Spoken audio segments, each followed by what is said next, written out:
Good afternoon, my dear students. In our last class, we discussed the types of chemical reactions. I hope all of you studied the last class portions. Okay, we already completed the types of chemical reactions, and today we are going to discuss the metal activity series. Metal activity series.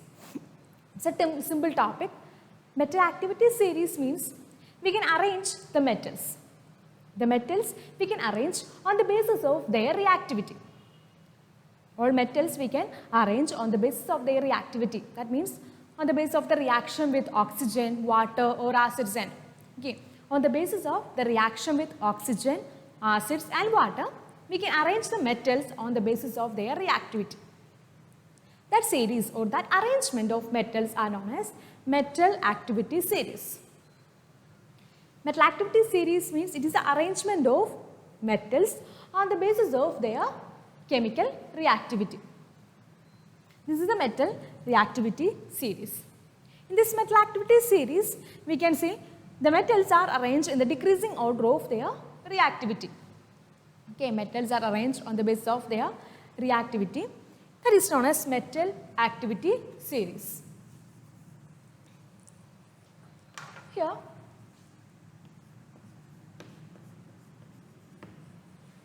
metals are arranged on the basis of their reactivity. Here, on the more reactive metal, it will represent at the top. Okay, it's the most reactive metal, and the least reactive metal, it is represented at the bottom. We can see here, which one is the more reactive metal? Most reactive metal is potassium. K. K is a symbol for potassium. So, potassium is the most reactive metal, and the least reactive metal is platinum, Pt. Pt, this is the least reactive metal, and sodium is a more reactive metal. This arrangement of metals are known as metal activity series. That is the first important characteristics of metal activity series. At the top, we will represent the more reactive metal, and at the end, below of the metal activity series, we will represent the least reactive metal. First one, in the metal activity series, potassium is more reactive metal and the platinum is the least reactive metal. I hope all of you clear the first point. Okay. Then the second one, we can say here, what is the properties of a metal? Normally, metals donate electrons. Okay. Metals donate electrons and become positive charged ions or cations. Metals donate electrons. Sodium donates electrons and become Na plus, sodium ion. Potassium, K plus ion. So, the metals have a tendency to donate electrons and become positively charged ions. So, see here on the basis of the reactivity, the potassium have a tendency to donate electrons very easily. The ease of reactivity, ease of donation of electrons is very easy in the case of potassium. In the case of potassium, it is very easy to donate electrons because potassium is more reactive metal. Okay. So, the potassium is donate electron very fast and it will become the positive charged ion such as K plus. So, first one, potassium is a more reactive metal and the platinum is the least reactive metal. Second one, the more reactive metal represents at the top and very easy to donate electrons and become positively charged ions. Then the next one, here we can see this hydrogen.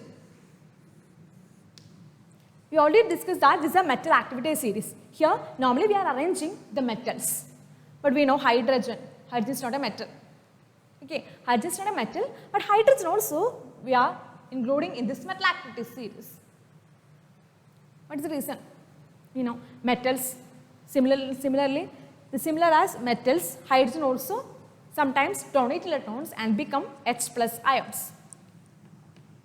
Hydrogen become H plus ions by the donation of electrons. So, hydrogen also we included in this metal activity series. Then, by using this metal activity series, we can compare the reactivity of metals. From here, we can say which more reactive. Potassium is more reactive than magnesium. Sodium is more reactive than calcium. We can compare the metals on the basis of their reactivity. Okay. Then we can compare the metals on the basis of their reactivity. This is another point. The next one, We can compare the carbonates, oxides of metals also. We can compare the compounds such as carbonates, oxides of the corresponding metals also. We can compare them. That is the important points of metal activity series. What is the meaning of metal activity series? What is the meaning of metal activity series? Arrangement of metals, yes, correct. Arrangement of metals on the basis of their reactivity. We can arrange the metals on the basis of their reactivity. That series of arrangement is known as metal activity series. In the metal activity series, the more reactive metal represents the top, and at the end of the metal activity series, we will represent the least reactive metal. Okay, it is clear, I think. Then potassium is a more reactive metal and platinum is the least reactive metal. Okay. Then in this metal activity series, we already gave one place for hydrogen also, because sometimes hydrogen also shows tendency to donate electrons.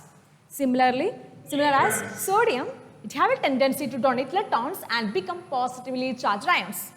So we already gave one place for hydrogen also in this metal activity series. Then the next one, here metals have a tendency to donate electrons.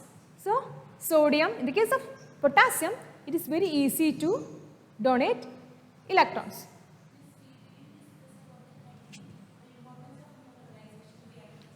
Importance of neutralization reaction I will take after. Okay, just listen now this one. So here the potassium, I know indicators and the neutralization reactions remaining, I will take that also after that. Yes, who called now, Miss? Miss, this order is only for the donating electrons. Yes, on the basis of the reactivity. Metals normally have a tendency to donate electrons. Okay, metals have a tendency to donate electrons. Here, on the basis of the reactivity, on the basis of the reaction with oxygen or water or acids. On the basis of the rate of the reaction, on the basis of reactivity, we will arrange the metals. In the periodic table, we will arrange all elements on the basis of atomic number. So here, on the basis of the reactivity, we are arranging the metals. Then, by using this metal activity series, we can compare the metals. We can compare metals.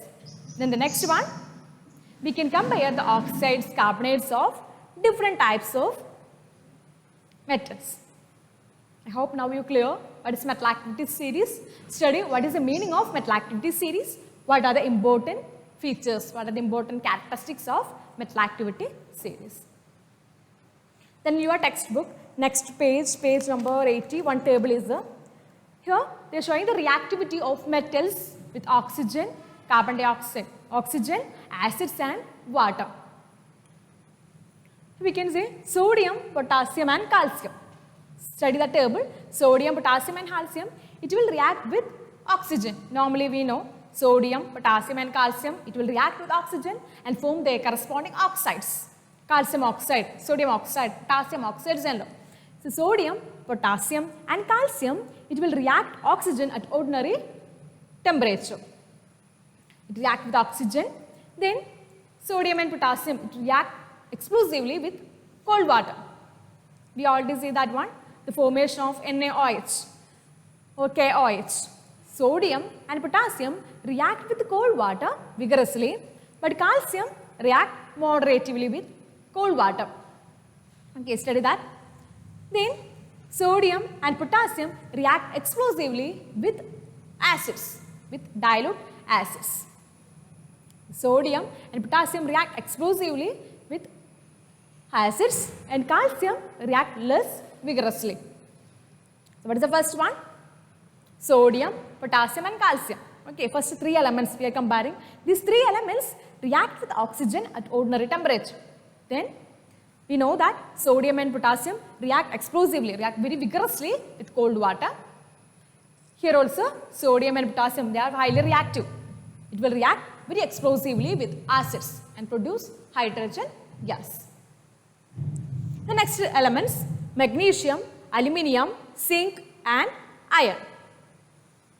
Then here all elements are react with air or oxygen at normal temperature. At ordinary temperature it will react. At aluminium react at ordinary temperature, but others need heat energy. We have to give some energy, and only others react with oxygen.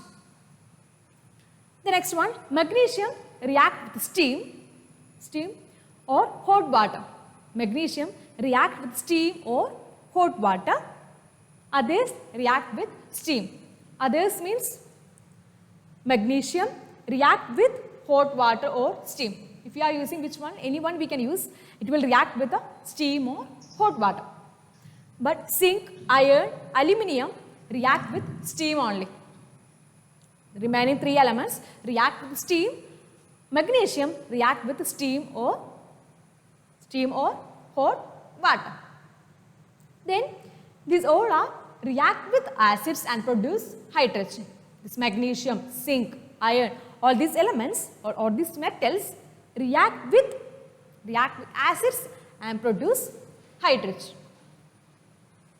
Then lead, copper, mercury, they form oxides on strong heating.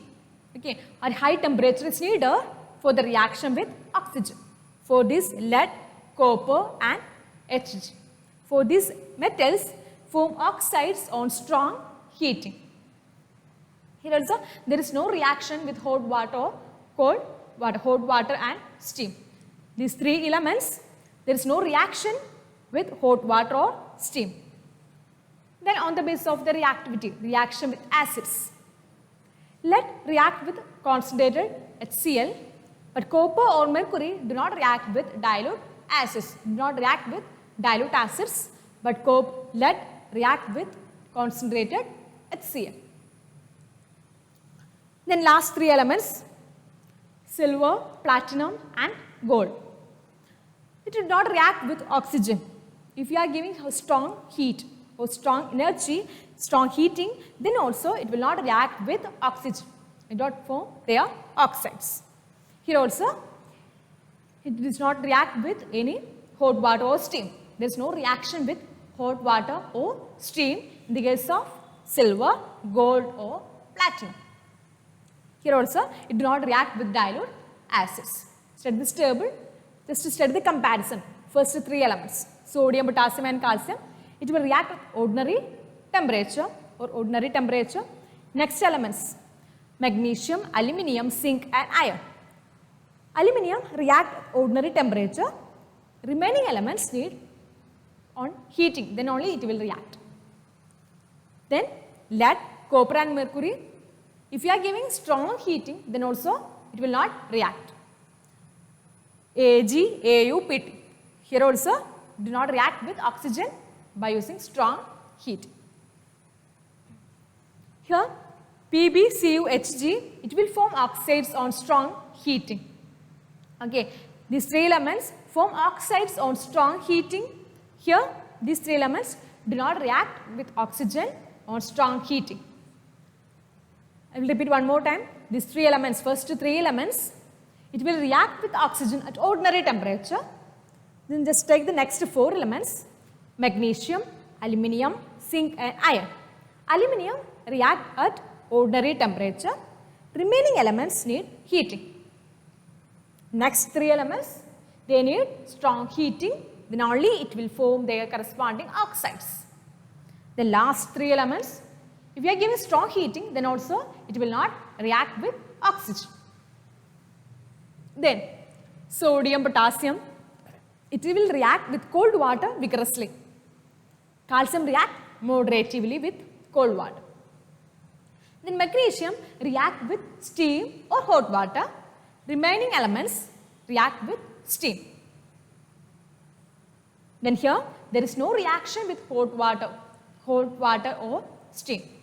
Here also last three elements there is no reaction with hot water or steam. Then acids. Okay, this potassium, sodium and calcium, if it is react with acids, it will form hydrogen gas. It will react with acids and form hydrogen gas. In this case, sodium and potassium react explosively, calcium react less vigorously. The next elements, they will react moderatively with acids and produce hydrogen gas. Okay, acids react with metal, react with acids and form hydrogen gas. Then lead react with concentrated HCl and remaining elements do not react with dilute acids. The last one, it will not react with dilute acids. Study this table, that is important one. Okay.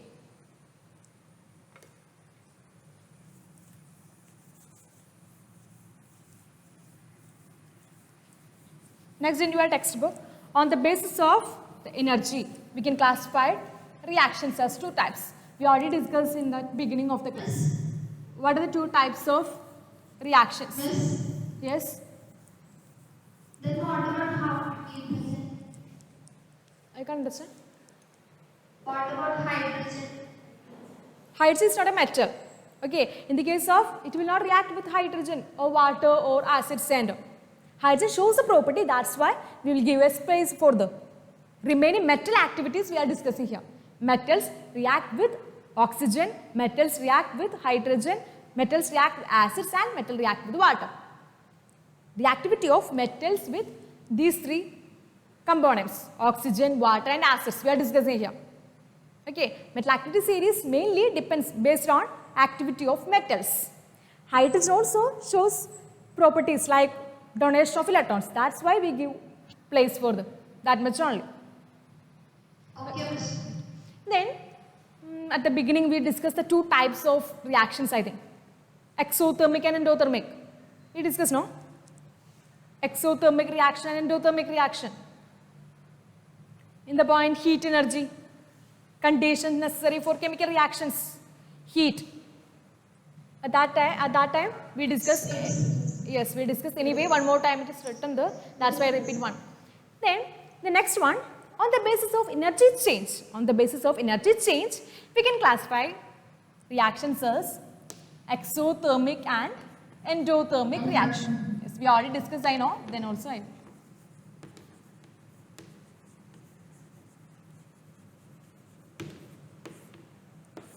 You can say, what is the meaning of exothermic reaction? What is the meaning of exothermic reaction? Can you say the answer? Exothermic reaction.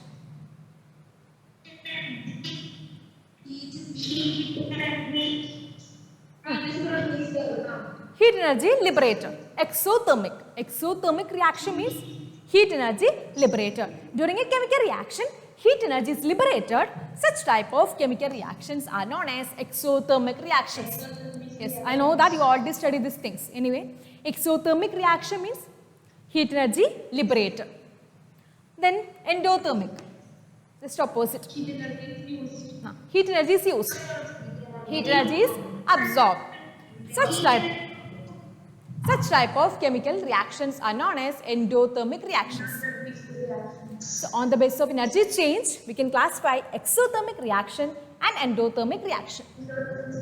In the case of exothermic reaction, heat energy is liberated, and in the case of endothermic reaction, heat energy is absorbed. Exothermic reaction. Example, C plus O2, carbon react with oxygen, we will get CO2. Then, calcium oxide. Calcium oxide, if we are adding water, we will get calcium hydroxide. Then also, heat energy is liberated. So, exothermic reaction. Here also, heat energy is liberated. Or burning of fuels. Methane. Methane is natural gas. Okay, here we are discussing exothermic reactions. First one, carbon react with oxygen. We will get carbon dioxide plus heat. Heat energy is liberated. Next one, calcium oxide. Calcium oxide react with water. We will get calcium hydroxide, and heat energy also liberated.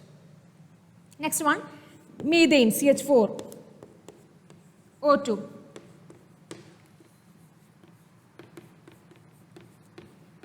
This is also one type of exothermic reaction. Here also heat energy is liberated. Methane react with oxygen, then form CO2 and water. Balancing will be the that you can. The next one, Endothermic reaction. Endothermic reaction means heat energy is absorbed. N2 plus O2 gives 2NO. Nitric oxide. Example 4. Endothermic reaction. Heat energy is absorbed. Then many examples we discussed. Lead nitrate on heating. There also heat energy is needed. Lead nitrate on heating. PbNO3 twice on heating. Potassium chlorate on heating. We will get potassium chloride and oxygen. Okay. Calcium carbonate on heating. We will get calcium oxide and carbon dioxide. So in all these cases, heat energy is needed. Such type of chemical reactions are known as endothermic reactions. Here, in the case of endothermic reaction, between this one, nearly 3000, underline that temperature is needed. 3000 degrees Celsius temperature is needed for these reactions. CaCO3 on heating, what are the product? Calcium carbonate on heating.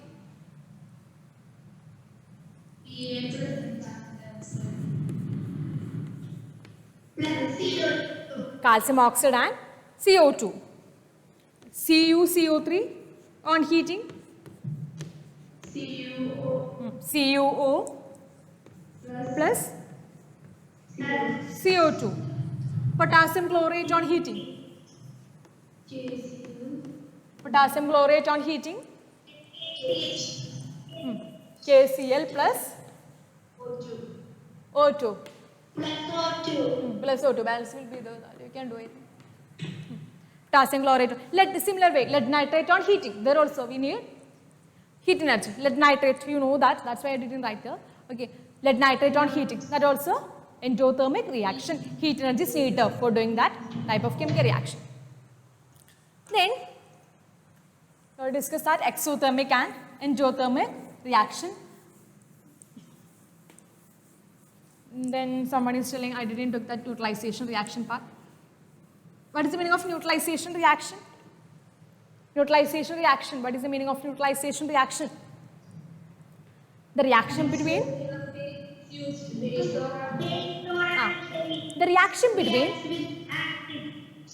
reaction between base and acid. The reaction between base and acid, we will get salt and water.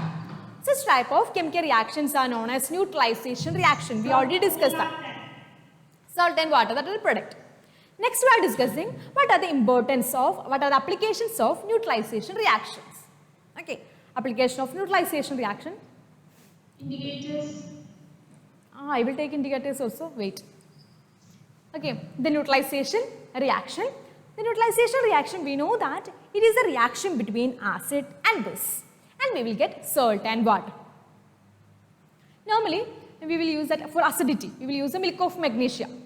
For acidity or indigestion, we will use milk of magnesia. It's a magnesia hydroxide, milk of magnesia. So, in order to avoid the acidity, we will have the milk of magnesia. So, what happened? There is a neutralization reaction will take place. To overcome the acidity or indigestion, we will use the milk of magnesia. Milk of magnesia is a base. So, it will react with the acid and neutralization reaction will take place. That is the first application. Then the second one, in our soil and all, we will use that lime, slackered lime in our soil for soil treatment. Normally we will use quicklime we will use. So what is the use? It is a base, we know. Lime is a base, quicklime is a base. So at that time, if the soil contain more acidic, okay, soil is acidic in nature, then we can use these things. So what happened? It become neutralized. So for the soil treatment, we will use the neutralization reaction. This is second. The next, now toothpaste. In our toothpaste also contains small amount of base. Now to neutralize the acid component present in our mouth. If any acid component is present in our mouth, if you are using toothpaste, it become balanced, it become neutralized. The third point. Then insect sting. If any insect sting is there or wasp sting, at that time we will use the vinegar. Vinegar we will use because wasp sting is alkaline nature. So it become neutralized by using acetic acid. Vinegar means acetic acid. It is a weak acid. So we will use that. That time also neutralization reaction will takes place. Study that points. What is the importance of neutralization reaction? What are the uses? First one. What's the first use? It is used for indigestion. To overcome the indigestion or acidity, we will have milk of magnesia, then neutralization reaction will take place.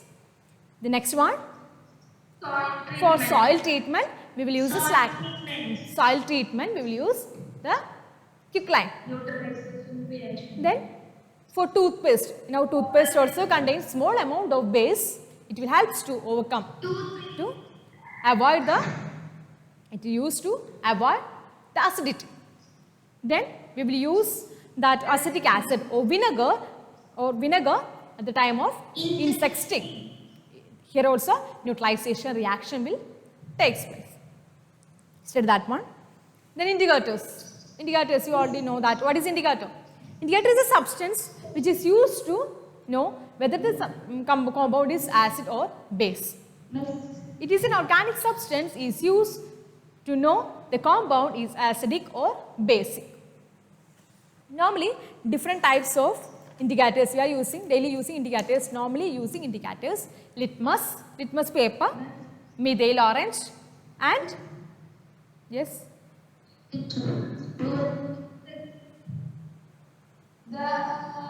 liquid produced by this acid or base. What? I can't understand. Sticking on in person, base or acid. Litmus paper.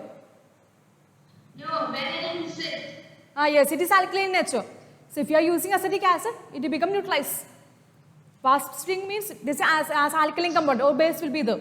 Now hands or wherever it is happens, there. Then if you are using vinegar, it will become neutralized. Then the next one, litmus paper. First, litmus paper is an indicator, methyl orange and phenolphthalein. In your textbook, one table is study that table. What is the color change of methyl orange in acidic solution? Or what is the color change of methyl orange in basic solution? That way the questions will be there. So, study that one. If you are using litmus paper shows a red color in acidic solution. Okay. Litmus paper shows red color in acidic solution and blue color in basic solution. The same way phenolphthalein also. If you are adding phenolphthalein into the basic solution, we can see the pink color. If you are adding phenolphthalein to the basic solution or alkali, we can see the pink color. At the same time, if you are using that phenolphthalein in acidic solution, it's colorless. There is no any color change. So what is the color of phenolphthalein in basic solution? Pink color. In acidic solution, colorless. Litmus shows red color on the litmus. In case of acid, base blue color. The next one, methyl orange. If you are using methyl orange in the acid solution, we can see the red or pink color. We can see the red or pink color. In the basic solution, it shows yellow color. Study that table. Okay, that table. Litmus color, red in acidic solution, blue in basic solution. Methyl orange, red or pink in acidic solution, yellow in basic solution. Last one, phenolphthalein shows red color, not red, pink color in basic solution and colorless in acidic solution. Okay. Take your textbook page number 78. All of you take your textbook page number 78, activity 5. Okay. In the activity 5, they give one example for color change, usage of indicator. Here, in a conical flask or in a beaker, they are taking some sodium hydroxide. Sodium hydroxide is a base. Okay, sodium hydroxide. Then to the sodium hydroxide, we are adding phenolphthalein. What will be the color? Sodium hydroxide is a base, pink. So underline that one, that's an important one. There is the color changes into pink color. If you are adding phenolphthalein to the sodium hydroxide, it will become pink color. Underline that line. Then again, if you are adding acid, okay, first sodium hydroxide. Then we are adding some phenolphthalein. Then what is the color? The color become pink color. Okay. Again we are adding that acid. Again we are adding acid. Then the color become changed. Pink color becomes converted into colorless because the neutralization reaction. If you are adding acid to here, if you are adding any acid, hydrochloric acid, NaOH first, NaOH, we are adding phenolphthalein. NaOH is a basic solution, so phenolphthalein, it shows pink color. Again, if we are adding acid there, we are adding dropwise acid into the sodium hydroxide solution, the color changed because of the neutralization reaction. Okay, the sodium hydroxide react with hydrochloric acid and form salt and water. So the color become changed. And again, if you are using acid there, it become acidic solution. It become converted into acidic solution. The same example they are given in the activity 8. If we take the page number 81, page number 81, activity 8. Here also we are at the same one, neutralization reaction, and they are telling the neutralization reaction is an exothermic reaction. The reaction between sodium hydroxide NaOH and H2SO4. Na2SO4 plus H2O. So, in this case, this is a neutralization reaction. NaOH react with H2SO4, form their own corresponding sulfate and water, salt and water vapor. So, this is a neutralization reaction, and this neutralization reaction is exothermic. That is represented in activity 8. Take a beaker containing sodium hydroxide, and same as just before we are using phenolphthalein. Here also we are adding phenolphthalein. What happens? What happened to the sodium hydroxide if you are adding? Color changes into pink. Okay, pink. Color changes into pink. Again, next we are adding sodium, not sodium hydroxide, sulfuric acid. To the sodium hydroxide solution, we are adding sulfuric acid. The color becomes changed. The pink color changes because of the neutralization reaction. At that sentence, the base react with each other and the solution again become colorless. This indicates the neutralization reaction is complete. Okay, to the base we will add acid. The color of the pink color changes into colorless. So we can say the neutralization reaction takes place here. Underline that line. Then if we are touching the beaker, we can feel that hot. So we can say it is an exothermic reaction. Study that one. The reaction between acid and base is an exothermic reaction. That also important one. The reaction between acid and base is an exothermic reaction, and it is a neutralization reaction. I hope it is clear. Sodium. Yes. The scanning is orange and by making newspaper from hibiscus. Yes, you can make the litmus paper by hibiscus, by using hibiscus. Rub into a paper, then we can use. No, methyl orange and phenolphthalein. You No. can make like this. No. Instead of this methyl orange, here phenolphthalein, we can use the methyl orange also. Methyl orange also we can use as an indicator. The color change become varies. Okay. Here pink to colorless.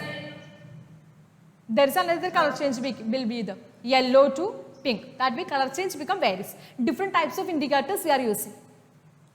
So can we make it from hibiscus? No. Litmus we can make. Then litmus paper we can make from hibiscus. Normally litmus paper, just rub the litmus paper, hibiscus in a paper. Then we can make a litmus paper, homemade litmus. That is homemade litmus. Then any lemon juice. If you are using lemon juice there, we can see the color change. Okay, the blue color of the paper become red. It's a litmus paper, homemade litmus. By using hibiscus flower we can make. Not phenolphthalein and all. That is activity 8.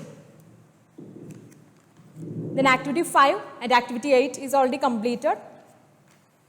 Then activity 9. Take activity 9, page number 82. Activity 9, it is an example for endothermic reaction. Simple one. Endothermic is an example for endothermic reaction. Study that one. Take a beaker containing some water. Okay, a beaker, take a glass of water or a beaker containing water. Then add ammonium chloride. If we add ammonium chloride and stir it well, it becomes dissolved. If we are touching the beaker, we can feel very cold. We will feel very cold. So we can say it is an endothermic reaction. Heat energy is absorbed during the reaction. Here, 2 or 3 spatula of ammonium chloride is a solid. It is added and stir it well. We can notice that it has become colder than it was earlier. Study that, underline that. The beaker has become colder than it was earlier. This is because the dissolution of ammonium chloride is an endothermic reaction. So can you give one example for endothermic reaction? Ammonium chloride dissolved in water. It is an endothermic reaction. Ammonium chloride is an endothermic reaction. Dissolved in water is an endothermic reaction. How we can say it is an endothermic reaction? What you will observe? It is very cold than before. Beaker become very cold. Then activity 10. Activity 10. Any carbonates? Carbonates on heating. We already saw that one in the previous classes. Calcium carbonate on heating and all. Here, calcium carbonate, just before also we discussed. Calcium carbonate on heating, calcium oxide and carbon dioxide. Here, copper carbonate, they are heating. Copper carbonate on heating, we will get copper oxide and CO2. This is the activity 10. Activity 10, copper carbonate on heating, we will get copper oxide and carbon dioxide. This copper oxide or calcium oxide is a metallic carbonate. Metallic carbonate. Okay. It's a metallic carbonate. In a metallic carbonate on heating, we will get metallic oxide. Copper oxide is a metallic oxide. Okay. It's a metallic oxide and carbon dioxide. This is a colorless, odorless gas. It changes the color of lime water into milky color. So here, copper carbonate on heating, we will get copper oxide and carbon dioxide. Copper carbonate is a blue color. When heating, it becomes converted into black. And CO2 is a colorless, odorless gas. What is the observation? Study that. Observation also. Activity 10. Then equation also you have to study. Okay. Greenish blue color. Normally in your text it is written as a green. So we can write green. Copper carbonate is a green solid. Copper carbonate is a green solid. When it is heating, this metallic carbonate converts into copper oxide. Metallic oxide and carbon dioxide. Copper carbonate is a greenish solid. When it is heating, it becomes converted into black copper oxide and carbon dioxide gas. Study that one. The greenish, you will observe that the green solid changes into a black solid. Also, the colorless, odorless gas evolved, which turns the lime water milky and passes through it. Study that one. And the equation also. Study that equation also. Study the color of each. Okay. Green color of copper carbonate changes into black copper oxide. Colorless, odorless gas also form. In each activity, study that if any equations are written there, study the chemical equation and observation also. Okay. The all activities, observation. You have to study the observation. If any color change also there, you should study the color change. And if any heat energy is liberated or absorbed, if any temperature, pressure is specifically they are written there, that also you have to study. And chemical equation should be balanced form. If you are written any chemical equation, it should be balanced. Then the last topic, oxides.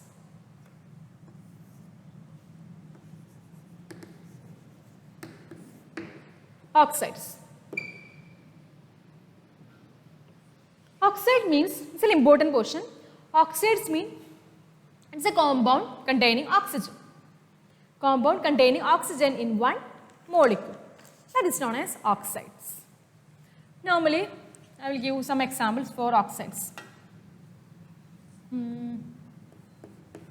Na2O, K2O, CaO.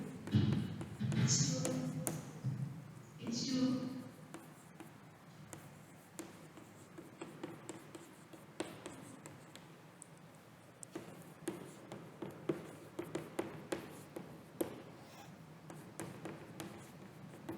Etc. These all are oxides. Listen here carefully. Oxides. Oxide means oxygen containing compound. Okay, oxygen containing compound. Normally, this oxygen is along with metal or non-metal. Normally, in the case of oxides, metals are combined with oxygen is combined with metals or non-metals. If the oxygen is combined with the metal, we can say it is metallic oxides. Metallic oxides. Metals combined with oxygen or oxygen combined with metals, then we can say it is metallic oxides. Yeah. What are the metallic oxides? Na2O, K2O, CaO, PbO, then say adenosine O, Al2O3. These all are, many are the, I wrote some examples only. So metallic oxides, yes, okay. The metallic oxides, these are metallic oxides, okay. Then next one, non-metallic oxides.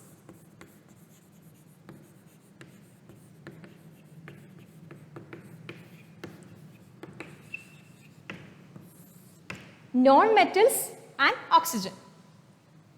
Oxygen with non-metals. NO, CO2, SO2, H2O. So the same SO3, P2O5. So the same way, these are non-metallic oxides. Listen here, oxides we can classify it as metallic oxides and non-metallic oxides. Metallic oxide means oxygen with metals. Oxygen and metal will be the. In the case of non-metallic oxides, metal and non-metal. Oxygen and non-metal. I hope it is clear. Then, the metallic oxides, how these metallic oxides are formed? The formation of metallic oxides. Metallic oxides are formed when the metal reacts with oxygen. Sodium react with oxygen, form Na2O, 2NOO. Then, balancing you can do, no?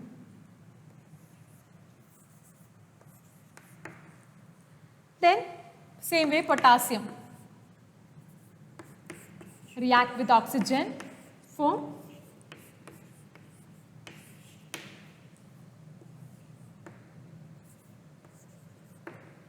lead, Pb, react with oxygen,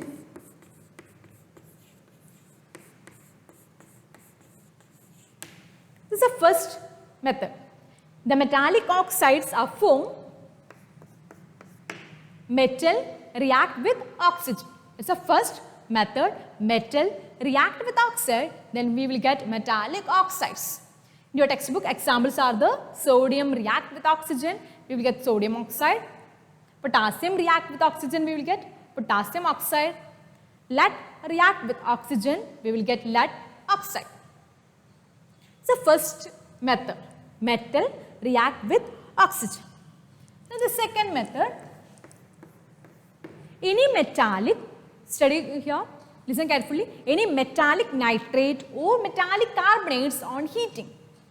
Metallic carbonate, any metallic calcium carbonate, it's a metallic carbonate. Calcium carbonate on heating, CaO plus CO2. Here also we got one metallic oxide. Otherwise, just before we studied CuCO3 on heating, we will get, just before we studied, no, CuO plus CO2. This is the second method. First method, any metal react with oxygen, it will form metallic oxides. First method, metals react with oxygen. Second method, any metallic carbonates or nitrates. Any metallic carbonates on heating. Metallic carbonates on heating, we will get metallic oxides. Okay. Then the next one, metallic nitrates. Simple one. Lead nitrate on heating. Lead nitrate on heating. What is the product? What are the product? PbO plus NO2 plus oxygen.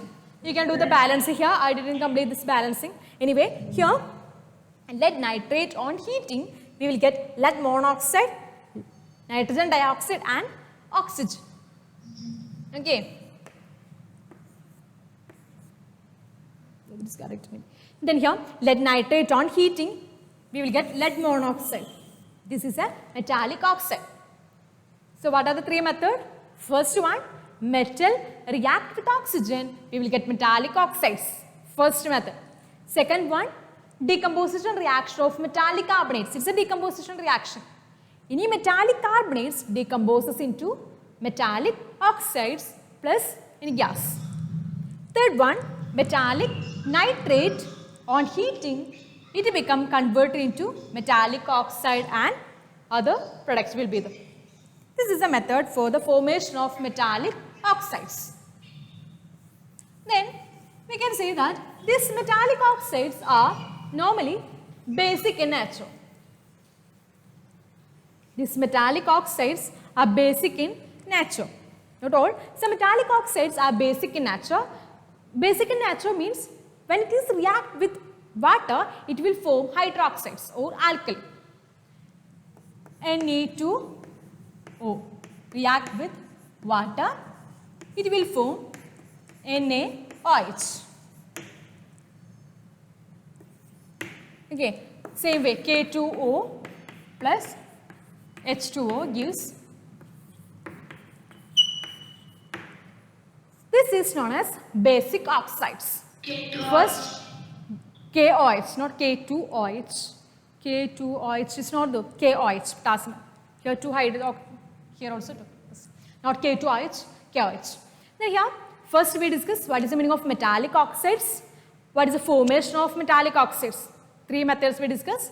Then the metallic oxides, some of the metallic oxides, or normally the metallic oxides are basic in nature. Basic in nature means it will react with water and form alkali. Alkali means base soluble in water. It will form acid, alkali. So the basic oxides, that's why these metallic oxides are known as basic oxides. The sodium oxide, potassium oxides and all basic oxides because it reacts with water and form hydroxides or alkali. The next one, the basic oxide have a tendency to react with acids. Any basic oxides? Calcium oxide. Basic oxide means they have a tendency to react with acids. Plus HCl gives calcium chloride and water. Okay, here first basic oxides, metallic oxides, many of the metallic oxides are basic in nature. It will react with water and form alkali. This basic oxide react with acids and form salt and water. Copper oxide, if you are taking copper oxide, you will get copper, chloride and water. Okay, this type of oxides are known as basic oxides. Some of the metallic oxides are basic in nature. It will react with water, form alkali, and these metallic oxides are react with acid and form salt and water. So that's why it is known as basic oxides. Then some metallic oxides, it will react with both acid and alkali. Here we told they react with acids, but some of them react with both acid and alkali. Like lead monoxide, PbO. PbO react with HCl. At the same time, the PbO react with hydroxide, NaOH. PbO react with HCl, we will get lead chloride and water. Then, same way, this metallic oxide react with alkali. or base. It will form sodium plumbate and water. Okay, sodium plumbate and water. Such type of metallic oxides are known as amphoteric oxides. Some metallic oxides react with both acids and alkali. Some metallic oxides react with both acids and alkali. Such type of metallic oxides are known as amphoteric oxides. Example, PbO. ZnO, also one example for amphoteric oxides. ZnO react with HCl, we will get zinc chloride and water. Then, same way, zinc oxide have a tendency to react. It will react with sodium hydroxide also. It will react with sodium hydroxide, sodium zincate and water. This is also another type of metallic oxide. This type of metallic oxides are known as amphoteric oxides. Okay. Next one, aluminium oxide. It will react with HCl for aluminium chloride, AlCl3 and water. Then the next one, aluminium oxide react with NaOH, it will form sodium aluminate. That's an important one. NaAlO2. Underline that one. Sodium aluminate. The name, just study that. Sodium aluminate. Na2PbO2, sodium plumbite. Okay, here aluminate. NaTe, sodium aluminate. Then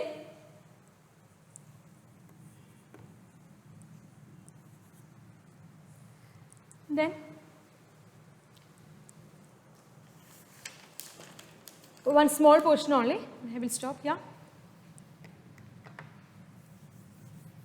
Non-metallic oxides. The non-metallic oxides means non-metals react with oxygen. Any non-metal, we all discuss N2 plus O2 gives 2NO, C plus O2, CO2. These are S plus O2, SO2. This is a method of formation of non-metallic oxides. NO, CO, SO2, these all are non-metallic oxides. Okay. These non-metallic oxides are acidic in nature. Acidic in nature means they have a tendency to react with water, it will form acids. This non-metallic oxide react with water and form acids. The CO2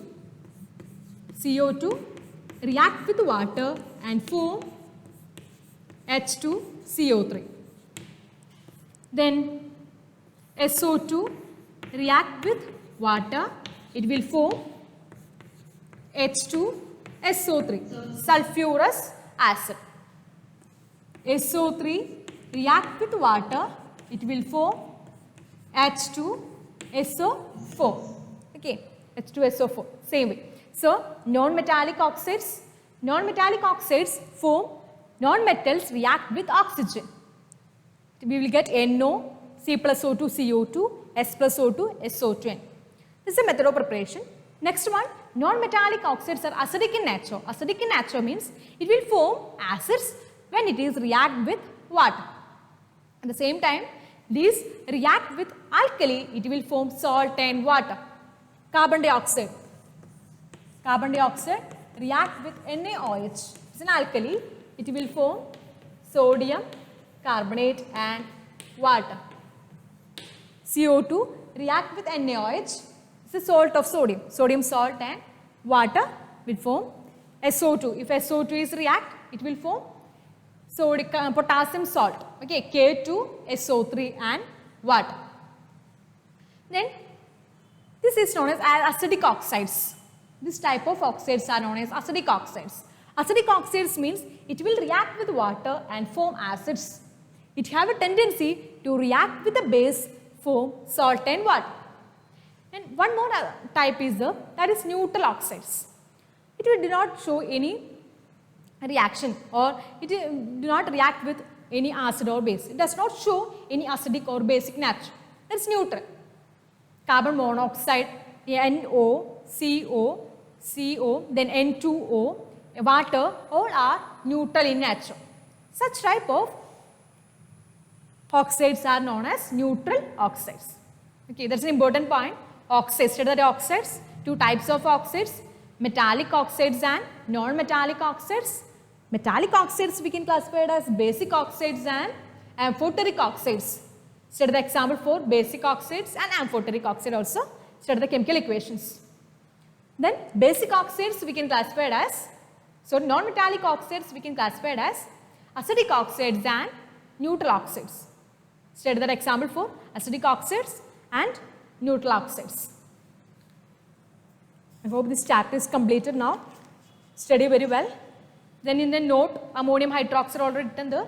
Ammonium hydroxide is a weak alkali. It does not contain any metal, but NH4 is the ammonium group. So ammonium hydroxide is a weak alkali. Show that one. There is no any metal present in the case of ammonium hydroxide, but it is an alkali. It is a weak alkali. Then all of you find out the answers of exercise 2 question answers. Find out the exercise question answers and study well. Okay. I hope all of you cleared today's class. Thank you.